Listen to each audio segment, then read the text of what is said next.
moi, j'ai pour mon dire que Saint-Quentin, c'est une municipalité, une communauté qui ne devait pas exister. Bon, j'explique ça. C'est que ce coin de pays ici avait pas été prévu d'être colonisé pour y avoir un village, pour y avoir des habitants. Ce qui se passe, c'est qu'on sait qu'il y a toute une section, une très grande section de forêt de la province qui a été donnée pour la construction du chemin de fer. Ce don-là a fait que ça a isolé la région de Kedgewick-Saint-Quentin des autres régions du Madawaska. Parce que toute la bande, à partir de l'entrée de Saint-Quentin presque jusqu'à Saint-Léonard, ça a été donné, ça. Donc, ça faisait un écran qui empêchait le développement de ce coin-ci. Et il n'y avait pas de moyens de transport. Il n'y avait pas de route, il n'y avait pas de chemin de fer à ce moment-là. Donc, comment tu faisais pour t'y rendre? À Kedgewick, il y avait quand même une rivière qu'on pouvait utiliser un peu, mais pour se rendre jusqu'ici, dans le coin de Saint-Quentin, il n'y en avait pas de moyens de transport. Les rivières n'étaient pas assez importantes, etc. Donc, le coin est resté non développé et il est devenu intéressant parce que les compagnies forestières, à ce moment-là, le bois avait une valeur d'or au début des années 1900, fin 1800, début de 1900. Donc, les compagnies forestières, eux autres, ont fait des pressions pour avoir un moyen, une route qu'eux autres demandaient pour se rendre dans ce coin de pays ici, pour avoir accès à cette forêt vierge qui était d'une richesse incroyable. Donc, ils ont finalement eu gain de cause et puis il y a un chemin de fer qui a été bâti. Ça ici, c'est la famille Saucier. Ça, c'est l'endroit qui est devenu l'hôpital. Ah oui. C'est la première maison. Après ça, ils ont construit une deuxième maison qui a été transformée en hôpital. C'est une autre chose qui est intéressante. Les premiers arrivants, on dénombrait seulement ceux qui étaient fermiers, qui étaient colons. Si tu étais travailleur forestier ou journalier, tu n'avais pas ce titre-là de colonisateur. Ou tu n'avais pas le statut, ouais. Tu n'avais pas le statut. Avec eux autres, quand ils sont arrivés en 1910, on ne les avait pas comptés, plus ou moins, parce qu'il était, c'était le père avec ses deux garçons qui étaient deux célibataires. Donc, c'était pas une famille, ça. Ça comptait pas. Donc, le gouvernement, à ce moment-là, a dit, bon, ben, on va faire venir des immigrants. Donc, il était supposé faire venir des immigrants écossais pour s'établir ici. Le père, Arthur Melançon, qui lui était curé de Balmoral, puis chargé de venir faire des célébrations pour les travailleurs du chemin de fer, lui a vu une opportunité pour créer des communautés francophones catholiques dans la région ici, puis il y avait bon œil, et il a reconnu la valeur agricole des terres, en plus de la valeur forestière. Moi, j'adore ça. Ça, c'était, ils arrivaient puis ils défrichaient. C'est ça. Ça, c'était leur corps. Wow. Et les colons qui ont venu s'établir à Saint-Quentin, puis cet établissement-là à Saint-Quentin, à compter de 1910, ça a été très, très rapidement.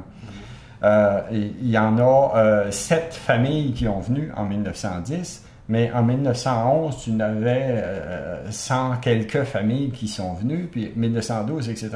C'est pour ça qu'on appelle Saint-Quentin un boomtown, parce que ça a poussé comme un champignon, comme un village qu'on voit qui pousserait à la recherche vers l'or dans l'Ouest canadien. Puis c'est comme ça que Saint-Quentin s'est fait aussi, parce que la forêt avait une valeur d'or et que les terres étaient intéressantes. Fait que les compagnies forestières se sont organisées avec le gouvernement pour avoir le droit de bûcher les terres, même si les terres étaient appliquées par des bûcherons, par les cultivateurs. Quand les cultivateurs venaient s'installer, Et puis, même s'il y avait un titre de propriété temporaire qui disait oui, vous pouvez vous installer sur tel lot, si vous remplissez les conditions, ce sera vous autres. Ouais. Ce lot-là n'était pas à eux autres tout de suite. Et la compagnie forestière pouvait venir puis tout boucher le lot, puis eux autres, ils n'avaient rien à dire. Mais le colon, lui, pour s'établir, il avait besoin de cet argent-là aussi pour pouvoir s'établir. C'était pas juste la culture du sol. Pour les premières années, culture du sol, t'en vends pas beaucoup, là, tu sais. Ça fait que ça a créé un conflit. Il y a ce type-là, nommé Pierre Rioux, qui, lui, il était vu comme étant un rough and tough, comme on dit dans le temps. C'était un gars qui n'avait pas fret aux yeux.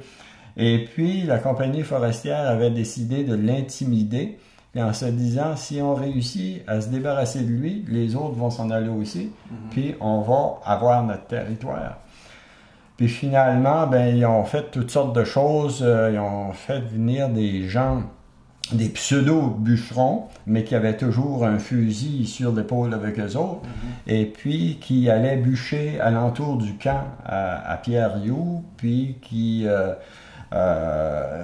l'intimidait en plantant des haches dans sa porte de camp, des choses comme ça. Là, c'est ça, ouais.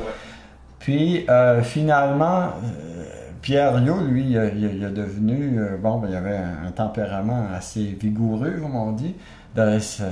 Il aimait pas ça, puis il est venu à se défendre. Il avait écrit une lettre au gouvernement pour dire, OK, hey, je suis chez nous ici, puis faites de quoi, tu sais, envoyez-moi mes papiers officiels. Puis, de cette façon-là, ils n'auront plus le droit d'être sur mon terrain. Puis ça se passait en 1912. Puis finalement, un bon jour où est-ce que Pierre Rioux il en avait assez, comme on va dire, il est sorti de son camp parce que apparemment quelqu'un tirait vers le camp ou sur le camp ou dans sa porte, je ne sais pas. Et puis, il a tiré sur ses assaillants, si on veut. Ouais. Et il en a tué un et blessé un. Ah, OK.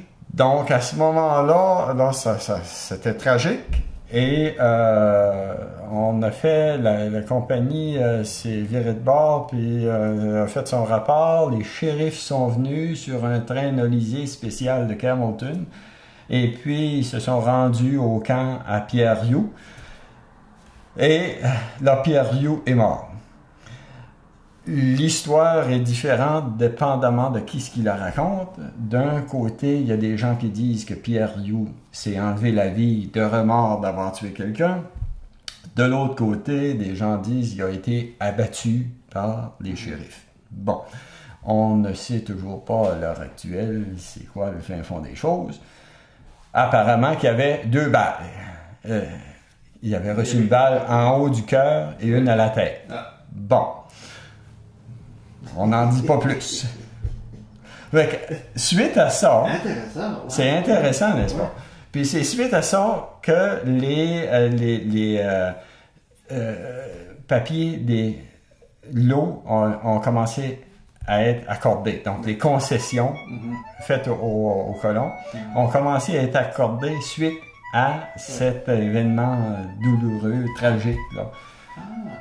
Puis c'est les débuts de Saint-Quentin. Ouais. C'est une photo de... Encore là, je peux la sortir, parce que c'est pas moins lisant, là. C'est une photo où est-ce que toute la famille est là, lorsqu'on a souligné le 35e anniversaire de mariage de mes parents. On est 19 membres de la famille. 15 garçons, 4 filles, pas de jumeaux jumelles, donc c'est un enfant par année pendant un certain nombre d'années. Une belle famille. Et il a créé sa propre force ouvrière, si tu veux.